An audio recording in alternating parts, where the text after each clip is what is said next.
Хуулийн төсөл дээр нэг юм төслийн 10 дугаар зүйлийн 11 дэх хэсэгт нэг Монгол болон хамтарсан кино төслийг жил бүр нээлттэй сонгон шалгаруулж төрөө санхүүгийн дэмжээг үзүүлнэ гэсэн нэг жоохон тодорхой болох хэрэгтэй байдаг. Сонгон шалгаруулалтын бүрэлдэхүүнийг одоо юу гэдэг нь 12-ийн 1 заасан кино болсон байна гэдгийг яаж үнэлэх ёстой юм. Тэр нь болохоор нэг юм найруулагчийн үзмж ирч юм шиг ямар нэг юм критерий байхгүй байгаа байхгүй юу? Хэмжигдэхүүн.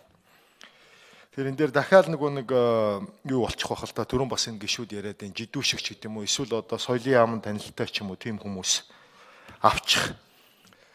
авчихсан гэдэг нэг бөөн хилэн болох болов гэж харагдаж байна. Бүхэлд нь журмаар зохицуулах боломжгүй. Энийг бол нэлээд энэ наривчилсан баягаар та нөхөд энэ хуулинд оруулж өгөө.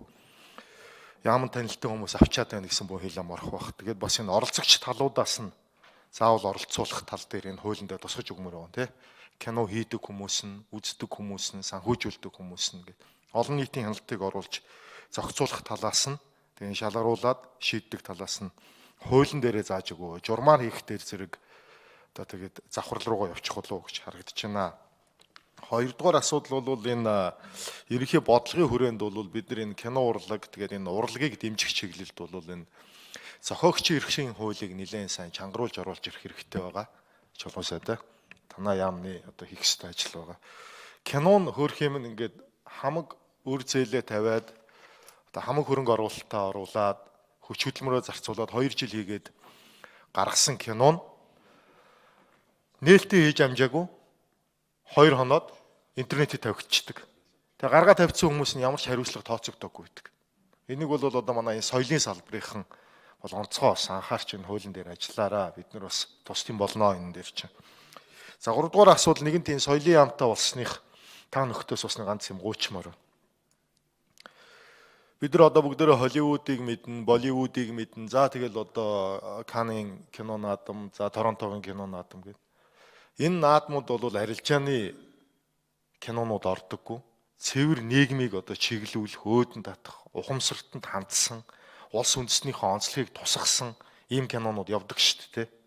Тэр энэ чиглэл рүү хандмаар байна. Бид нар одоо энэ киноны бодлого үндэ юу гэдэг коронавирусын хүнд эдийн засгийн үед одоо бид нар киноноос өөр ярих юм алгуу гэж одоо хүмүүс шүүмжлэх байгаа. Гэхдээ энэ ард түмний чинь ухамсар тэгээ залуучуудын соёл, боловсрал тэгээд ирээдүг бас энэ оюун санаагаар нь авч явах хэрэгтэй шүү дээ. Оюун санааныхын тал дээр одоо манай хийгдэж байгаа кинонууд яалтчгүй энэ бодлого байхгүй байгаа учраас аллах, хядлага, садар, самуун, цус нүж болсон кинол гарч байгаа шүү дээ.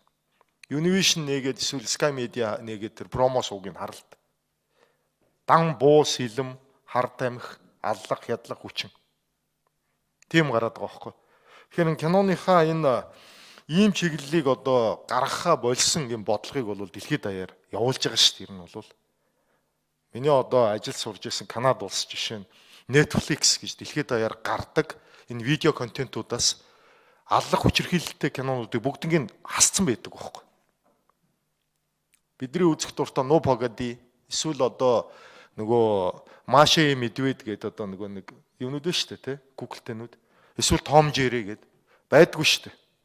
Яагаад гэвэл хүүхдийг хүчирхийлэлд уриалдаг гэдээ хасдаг байхгүй. Тэр үндэсний энэ бодлогоо гаргаад энэ хүчирхийлэл, аллах, цус энэ одоо энэ нэг ямиг гэмт хэрэг хитэх байгаа юм одоо болиулаа.